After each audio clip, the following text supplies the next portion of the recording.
sinusulat yung script or binubuo yung kwento, kasama na silang dalawa. Si Catherine at si Daniel, para magbigay ng kanya-kanyang inputs, no?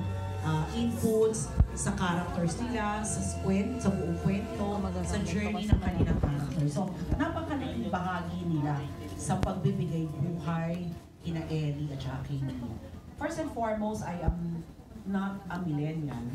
So, and these characters are millennials. Yung writer namin, si Karen, syempre millennial siya. Doon ako sa early stage, So, ako kinakailangan ko talagang malaman from them, no? Them themselves being millennials, kung ano yung inputs nila at kung ano ang take nila sa characters ni na Ellie at saka ni Mia.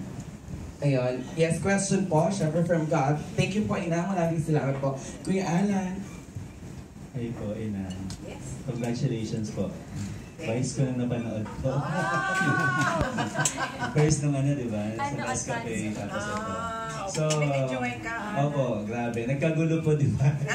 Gusto ko lang po itanong, pero hindi lang po para ano yung story, di ba?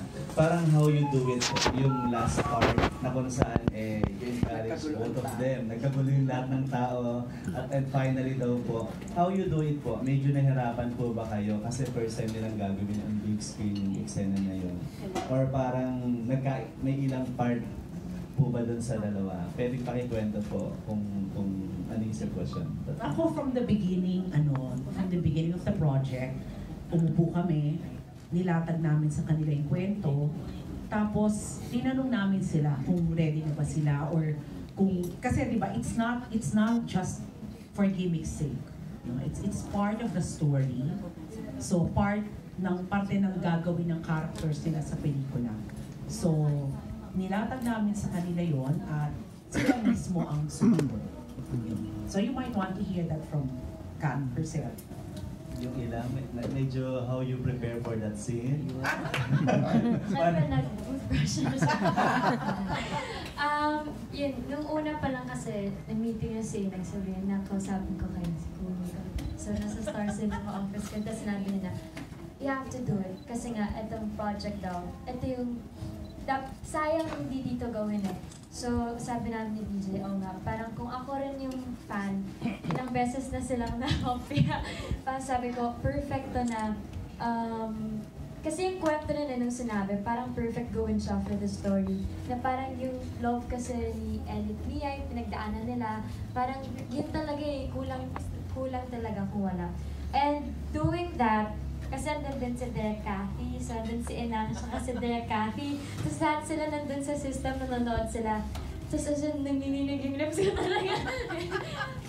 Nakakakaba siya kasi ang daming tao, ganyan. Siyempre may ilang ka.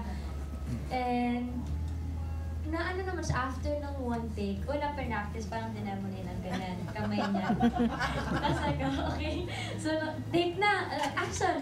Nanginginig tayo sa ko, ba, sa'yo ba yun? Nanginginig yung lips, sabi niya, hindi, no, sa'yo yun. Kasi naiilang talaga ako. But then after, nakuha naman siya ng isang take po. Tapos, si Mama, andun naman siya, pinibinin naman after.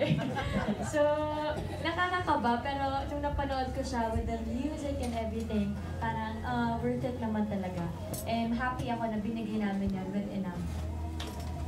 Yeah, thank you so much, Catherine. And now let's welcome Danielle Padilla.